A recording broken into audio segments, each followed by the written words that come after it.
Okay, we are performing experiment 28, the RC time constant. This is the circuit that we're looking at. You can see we come out of a battery into the one side of the capacitor, actually the positive side of the capacitor, back side of the capacitor, through the resistor, and to the center of the switch.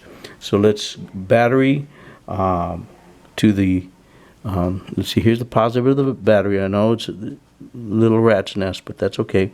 A positive of the battery to the capacitor, the positive side of the capacitor. This is electrolytic, so it is polarized through the capacitor to a 10K ohm resistor, 10K ohm resistor to the center of the switch.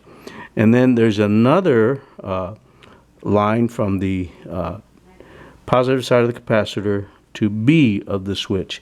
So there's the line from the positive side of the capacitor to the switch. So this is the circuit, and let me say this is the schematic, and here's the physical circuit.